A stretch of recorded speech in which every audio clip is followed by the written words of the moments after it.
Subscribe the channel and press the bell icon for latest updates. السلام علیکم پیارے بچوں، امید کرتا ہوں کہ آپ اپنے گھروں میں خیریت اور عافیت سے ہوں گے۔ آج میں آپ کو کلاس 6 کی سوشل اسٹڈی کا باب نمبر 1 جس کا عنوان ہے جنوبی ایشیا میں مسلمانوں کی آمد کا دوسرا حصہ پڑھانے جا رہا ہوں۔ تو آپ اپنی کتابیں نکالیں اور صفحہ نمبر 5 کھولیے۔ یہاں پہ ہمارے پاس ٹاپک ہے محمد بن قاسم۔ محمد بن قاسم کا پورا نام عماد الدین محمد ابن قاسم الثقافی تھا۔ آپ کے والد کا نام قاسم بن یوسف تھا۔ آپ 695 کو سعودی عرب کے شہر طائف میں پیدا ہوئے۔ آپ حجاج بن یوسف کے بھتیجے اور داماد تھے۔ آپ کی بیوی کا نام زبیدہ تھا۔ جب محمد بن قاسم کو حجاج بن یوسف سے جنگ کی تیاری کا حکم ملا تو تیاری کے بعد حجاج بن یوسف نے راجہ داہر کی سرکوبی کے لیے عراق سے جو لشکر روانہ کیا اس کا سپہ سالار محمد بن قاسم کو مقرر کیا گیا۔ محمد بن قاسم حجاج بن یوسف کا بھتیجا اور داماد تھا۔ جس طرح میں نے بتایا اس وقت محمد بن قاسم کی عمر صرف 17 برس تھی، یعنی بے حد کم عمری میں وہ فوج کے سپہ سالار مقرر ہوئے تھے۔ یہ لشکر صرف 12,000 سپاہیوں پر مشتمل تھا۔ یہ لشکر عراق سے خشکی کے راستے یعنی زمینی راستے سے ہوتا ہوا دیبل کی طرف روانہ ہوا، جبکہ لشکر کا راشن اور ہتھیار وغیرہ، یعنی راشن سے مراد خوراک اور ہتھیار سے مراد فوجی ساز و سامان یا جنگ کا ساز و سامان وغیرہ بحری یعنی سمندری جہاز کے ذریعے دیبل کی طرف روانہ کیا گیا۔ دیبل کی فتح۔ دیبل کی فتح سے مراد یہاں کا تاریخی شہر بمبور کی فتح ہے۔ دیبل پہنچنے کے بعد محمد بن قاسم نے سارے علاقے کا محاصرہ یعنی گھیراؤ کر لیا۔ دیبل میں ہندوؤں کا ایک بڑا مندر تھا جس پر ان کا ایک جھنڈا نصب یعنی لگا ہوا تھا۔ ہندوؤں کا یہ عقیدہ تھا، ان کا ماننا تھا کہ جب تک مندر پر یہ جھنڈا قائم ہے تو دنیا کی کوئی طاقت اس کا یعنی ان کا کچھ نہیں بگاڑ سکتا۔ محمد بن قاسم کو جب ہندوؤں کی اس عقیدے کا علم ہوا، عقیدے سے مراد کسی چیز پر پکا یقین، علم مینز خبر، جب اس کو خبر ہوئی یعنی معلوم ہوا تو اس نے اپنے لشکر کو جھنڈے کو نشانہ بنانے اور گرانے کا حکم دیا۔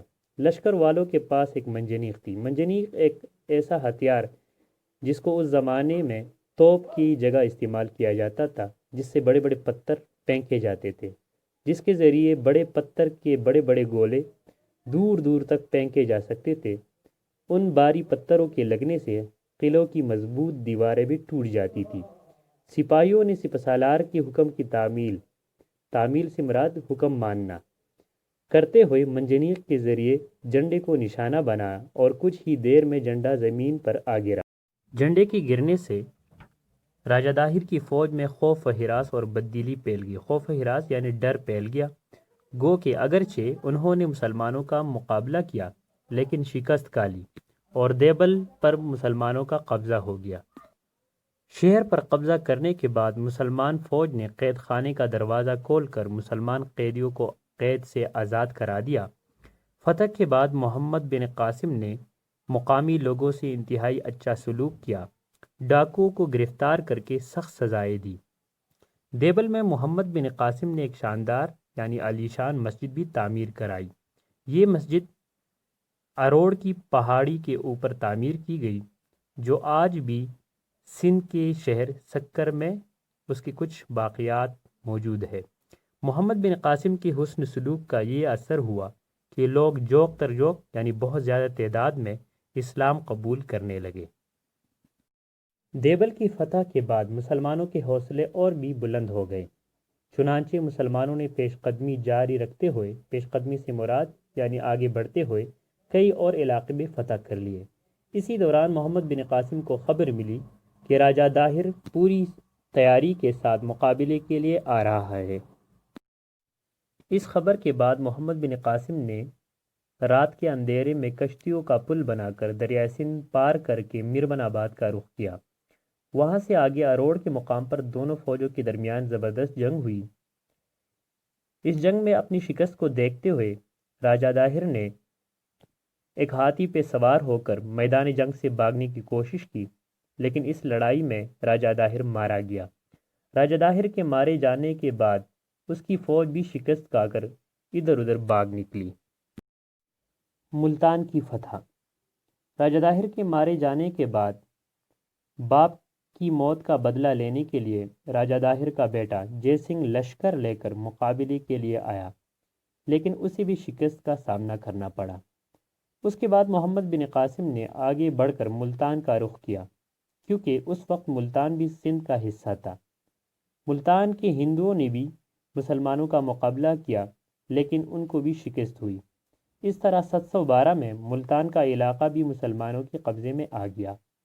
یہاں پر اپنا ایک نائب مقرر کرنے کے بعد محمد بن قاسم سندھ واپس لوٹ گیا۔ سندھ کی فتح کے نتائج۔ سندھ کی فتح جنوبی ایشیا کی تاریخ میں بڑی اہمیت رکھتی ہے۔ سندھ کی فتح کے بعد یہاں کے لوگ اسلامی تہذیب سے بے حد متاثر ہوئے۔ اس فتح کے بعد ہی سندھی زبان عربی رسم الخط میں لکھی جانے لگی۔ رسم الخط یعنی لکھنے کا طریقہ۔ اس سے پہلے یہ سنسکرت رسم الخط میں لکھی جاتی تھی۔ اسلامی تہذیب و تمدن کے آنے سے سندھ کو باب الاسلام کہا جانے لگا۔ باب الاسلام یعنی اسلام کا دروازہ۔ سندھی لوگوں کے رہن سہن کے طریقوں میں نمایاں تبدیلی آئی۔ نمایاں یعنی واضح تبدیلی آئی۔ رہن سہن یعنی ان کی زندگی گزارنے کے جو طریقے تھے اس میں واضح تبدیلی آئی۔ مسلمانوں کی اخوت، ان کی بھائی چارے کو دیکھتے ہوئے، امداد و تعاون، ایک دوسرے کی مدد کو دیکھتے ہوئے، اور حسن سلوک اور ان کی بہترین اخلاق کو دیکھتے ہوئے اس سے متاثر ہو کر لاکھوں کی تعداد میں ہندو خود بخود مسلمان ہوئے۔